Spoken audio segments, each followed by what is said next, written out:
காங்கிரசினுடைய மூத்த தலைவர் கே.எஸ். அழகிரி நம்மளோட இணைஞ்சிருக்காரு. அவர்கிட்டயும் பேசலாம். வணக்கம் சார், நன்றி இணைப்புல இணைஞ்சதற்கு. சார், ஒரே ஒரு ராஜ்யசபா சீட் அது இப்ப காங்கிரஸுக்கு கிடைச்சிருக்கு. இந்த இந்த மொமெண்ட் நீங்க எப்படி பாக்குறீங்க? இது ஒரு மகிழ்ச்சியான தருணம். காங்கிரஸ் தோழர்கள் பெரிதும் மகிழ்ச்சி அடைகிறார்கள். நல்ல நட்பிற்கு இலக்கணமாக இந்த ஒரு முயற்சி நடந்திருக்கிறது. அதற்காக நாங்கள் மிகுந்த மகிழ்ச்சி அடைகிறோம். இந்த நிகழ்ச்சியை வரவேற்கிறோம். இப்ப இந்த ராஜ்யசபா சீட்டு ஒதுக்கப்பட்டது மூலமா இப்ப தாவேக காங்கிரஸினுடைய கூட்டணி இன்னும் பலமா இருக்கு, இன்னும் ஸ்ட்ராங்கா இருக்கு அப்படின்னு நினைக்கிறீங்களா?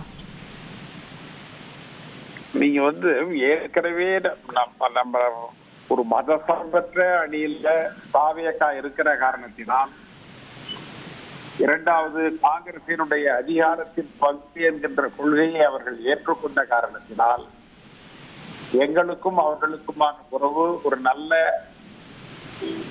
வலிமையான வரவேற்கத்தக்க ஒரு உறவுதான்.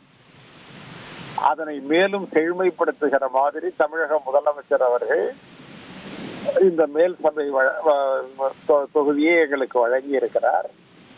எனவே எங்களுக்கு அது மிகவும் மகிழ்ச்சி, ஏற்றுக்கொள்ளக்கூடிய ஒன்று. காங்கிரஸ் நீண்ட காலமாகவே அதிகாரத்தில் பங்கு வேண்டும், அதிக இடங்களில் போட்டியிட வேண்டும் என்கின்ற கொள்கையை அழுத்தமாக சொல்லி வந்தது. அதற்கு இன்றைய முதலமைச்சர் அவர்கள் தன்னுடைய சம்மதத்தை தெரிவித்து அதே போல அதிகாரத்தில் பங்கும் கொடுத்திருக்கிறார். எனவே அந்த வகையில இந்த கூட்டணி ஒரு வலிமையான கூட்டணி, கொள்கை சார்ந்த கூட்டணி, எல்லாவற்றையும் விட ஒருவருக்கு ஒருவர் உதவிகரமாக இருக்கிற கூட்டணி என்பதில் எந்த விதமான கருத்து வேறுபாடும் இல்லை.